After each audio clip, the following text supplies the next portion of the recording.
more backwards thinking than what we went through on Monday or Friday. So I want to just kind of zip you through those real quick.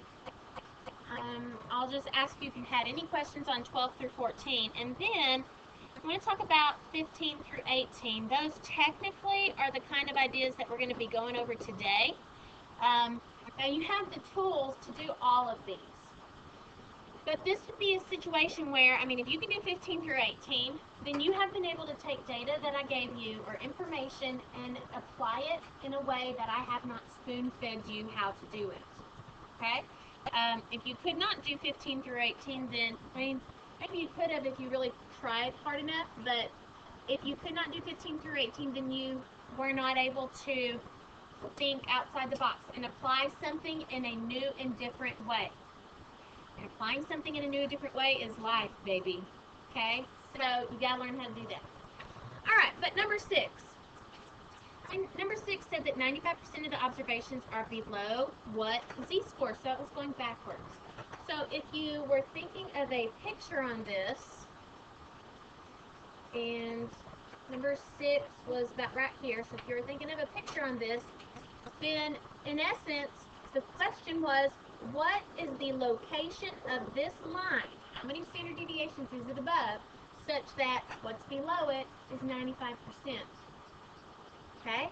And so then what you have to do is go to your z-chart and find in the middle here the area that is 95%.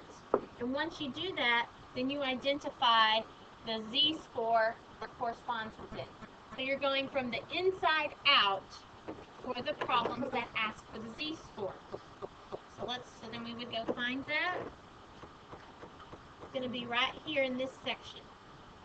Okay, so that is what represents your 95%. It's actually right there in the middle. So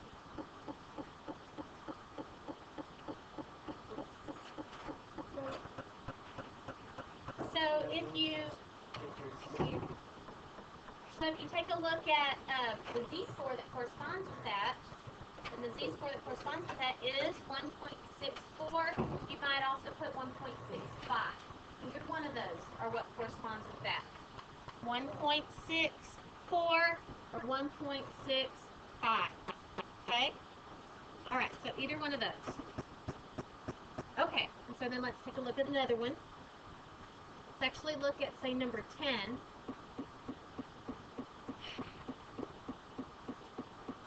Okay, number 10.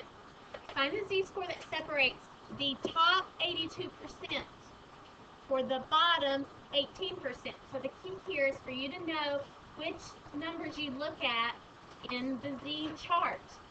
So, if you look at the picture of this, for number 10, and we have this. The top 82% for this bottom 18%. And what you look up in the chart is always what's below. So if you want this z-score right here, then you need to look for 18% in your chart. So let's go look for 18% in the chart. And that's going to be here on the negative side because I know it's below the mean. So I'm going to look here. And I'm going to see that it's somewhere around,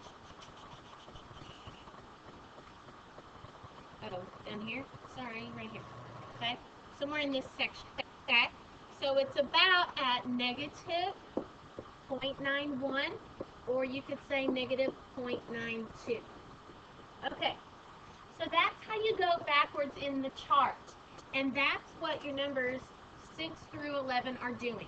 So hopefully you're able to come up with that. 12, 13, and 14, you guys found the z-score. Now, let's talk about 15 through 18, because this is going to kind of bridge into what we learned today. So, I'm going to show you 2 ways of thinking about these. Alright, the first way, in my mind, is the common sense, physical way of how to do these problems. For example, number 15, if you're thinking about physically what's happening, the question is, what is this mean if you go up, 1.6 standard deviations, so you're about right here. 1.6 standard deviations up lands you at the number 75. That's what 15 says. Find the mean if 75 is 1.6 standard deviations up. Okay, well, how am I going to find out? What is this distance right here? 1.6 standard deviations. And it tells us 1.6 standard deviations, and the standard deviations are size 12. So this distance here is 1.6 standard deviations above the mean. Alright, so you get that? That's physically what's happening. So I personally write the formula, the mean, which is my variable, plus 1.6 standard deviations lands you at the value of 75, and then from there you solve it. Okay, yes.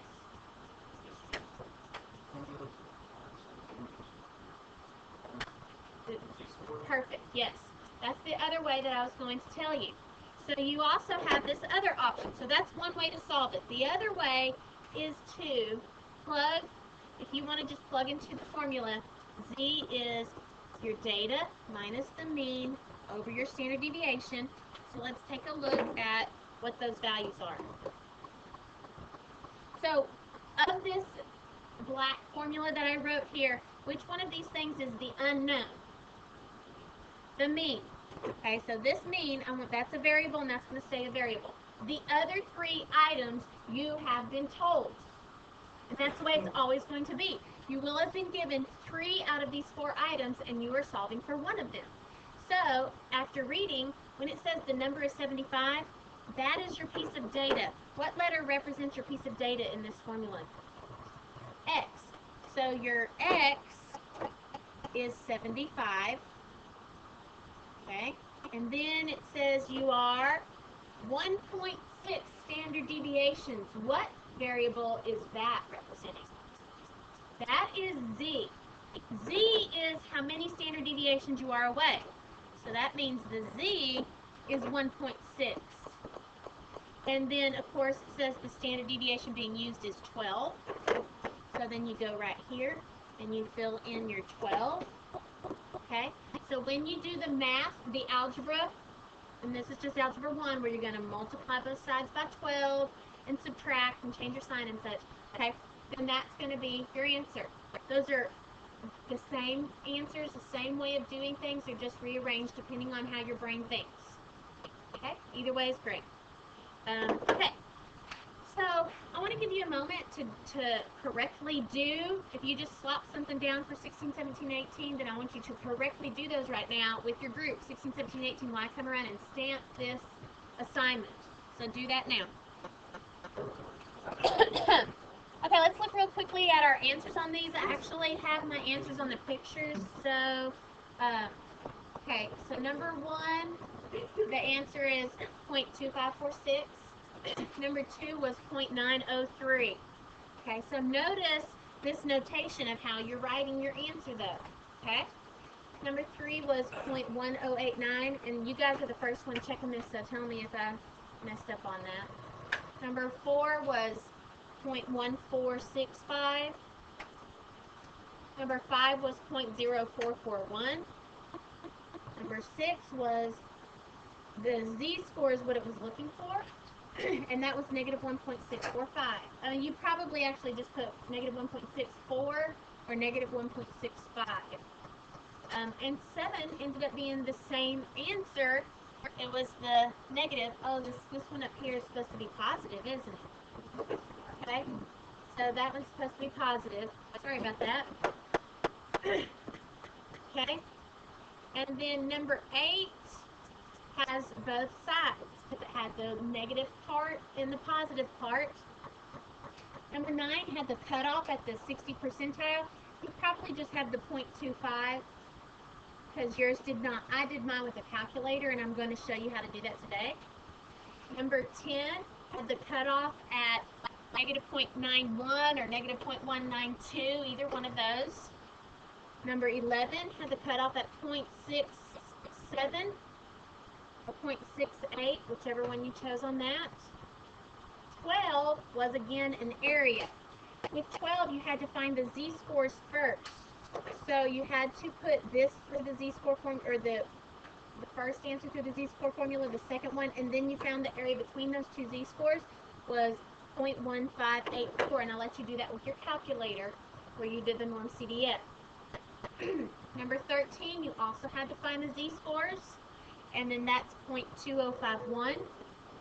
Number 14, you did find this z-score here of 1.5, and then you went out to infinity, so that gave you 0.0668. Now 15 through 18, I really didn't have the picks on that, I just have the answers here. So 15, the answer was 55.8. 16, the answer is 9.75. 17, the answer is 6. And 18, the answer is 19.6, repeating.